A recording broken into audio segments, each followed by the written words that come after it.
रविशंकर प्रसाद जी बिहार के हमारे former minister भी है, बीजेपी के नेता भी है और लोकसभा में हमारे साथ मेंबर भी है। तो राहुल गांधी जी की बयानबाजी हमेशा अपने देश के विरोध में होती है। जब देश के बाहर में जाते हैं तो अपने देश की बुराई करना ठीक नहीं है, अपने प्रधानमंत्री जी की बुराई करना ठीक नहीं है। राहुल गांधी जी को आदत ये है कि जहां भी जाते हैं वहां टिक्का टिप्पणी करते हैं और उसका कोई फायदा कांग्रेस पार्टी को होता नहीं है।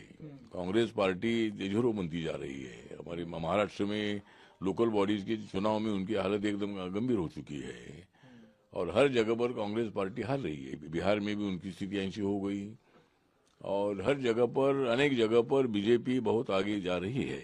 अभी केरला में भी मतलब त्रिवेंद्रम में अपने बीजेपी के लोग लोकल बॉडीज में चुनकर आए हैं। केरला में भी बीजेपी एकदम अपर हो रही है। तमिलनाडु में अभी ये डीएमके और बीजेपी का अलायंस हो चुका है, तो वहाँ डीएमके का कड़ा सामना होगा और वहाँ भी मतलब सरकार आने की संभावना है।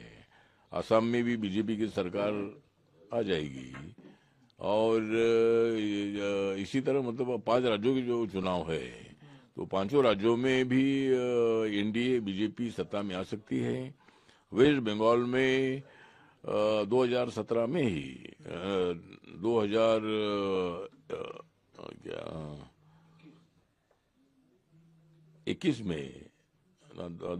में जब चुनाव हुआ था विधानसभा का, ममता दीदी को वहां सत्ता स्थापित करने का मौका मिला था, लेकिन अभी वहां की हालत जो है, ये हालत ममता दीदी के लिए बहुत अच्छी नहीं है और वेस्ट बंगाल में भी बीजेपी की सरकार आ सकती है।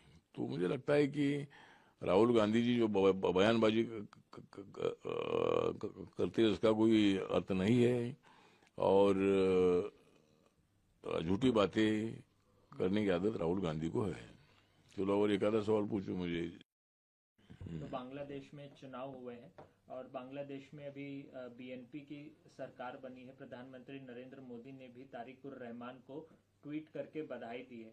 आपको लगता है कि भारत और बांग्लादेश के अब रिश्ते सुधरेंगे? मुझे लगता है कि भारत और बांग्लादेश के संबंध अच्छे थे, अच्छे होना चाहिए, क्योंकि अपने बाजू वाला वो कंट्री है। इसीलिए नरेंद्र मोदी साहब ने जो रहमान जी जो वहाँ के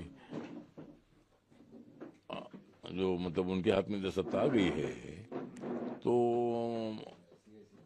माननीय नरेंद्र मोदी साहब ने उनको बधाई दी है और भारत के साथ बांग्लादेश के संबंध अच्छे हो जाएंगे, ऐसा हमको पूरा विश्वास है और वो होना चाहिए, ऐसी हमारी भूमिका है। वो तो सत्या को वापस बांग्लादेश भेजने की मांग कर रहे हैं वो लोग। हाँ ठीक, उस पर चर्चा हो सकती है। उनको बांग्लादेश भेजने का विषय नहीं है। मतलब जो कोई आश्रय के लिए हमारे पास अगर कोई औरत आ गई है, महिला आई है जो वहाँ की प्रमुख रही है, तो उसके संबंध में चर्चा हो सकती है। मतलब जो बांग्लादेश और अपने में जो कुछ विवाद थोड़े पैदा हुए हैं, वहाँ हिंदू लोगों पर भी हमले हो रहे हैं। वहाँ माइनॉरिटीज में हिंदू समाज उधर है और वेस्ट बंगाल और ईस्ट बंगाल का कैरेक्टर एक है, उनकी जो भाषा है वो भी एक ही है। लेकिन ठीक बात है, वो कंट्री भी अलग है बांग्लादेश, तो अपने संबंध उनके साथ अच्छे होना चाहिए। उसके लिए माननीय प्रधानमंत्री जी के प्रयत्न रहेंगे और शेख हसीना के बारे में चर्चा हो सकती है।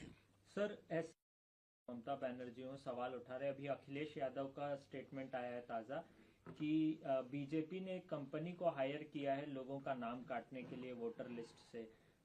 नहीं, मुझे लगता है कि एसआईआर आवश्यक इसलिए है कि जो लोगों का डेथ हुआ है और उनके नाम अगर वो लिस्ट में है तो उनको निकालने का अधिकार एसआईआर की इंक्वायरी के माध्यम से होता है। और मतलब बहुत सारे लोगों के नाम एक जगह पर दो जगह पर उनके नाम होते हैं, इसीलिए उनको एक जगह पर ही वोटिंग करने का अधिकार है। अगर कोई आदमी मुंबई में रहता है, दिल्ली में रहता है, गांव में रहता है, मतलब रहता है दिल्ली में या मुंबई में और उनका नाम गांव में भी होता है और इधर भी होता है, तो इलेक्शन कमीशन को ये एसआईआर के माध्यम से स्टडी करने की आवश्यकता है कि भाई एक आदमी एक जगह पर वोट दे सकता है, बोगस वोटिंग नहीं कर सकता है। इसीलिए एसआईआर है, तो इसीलिए अखिलेश यादव जी ने टीका टिप्पणी करने की आवश्यकता नहीं है, इस पर अन्याय करने की भूमिका बिल्कुल नहीं है। हर वोटर्स को वोटिंग करने का अधिकार है।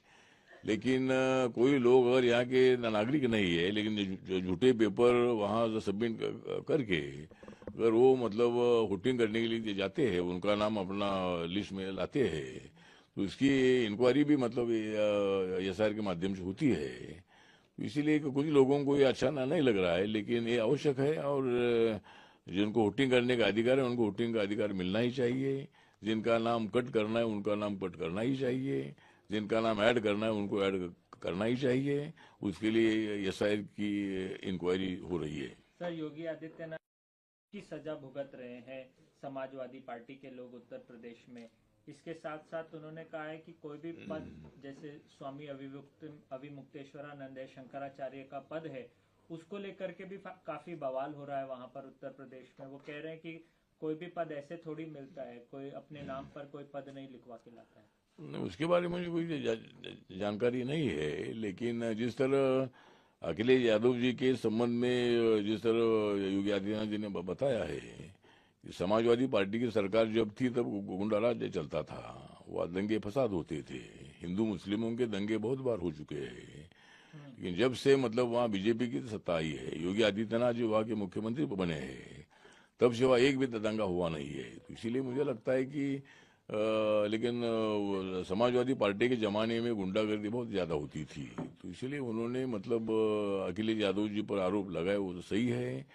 और हम योगी आदित्यनाथ जी वहाँ का गुंडाराज उन्होंने खत्म किया है।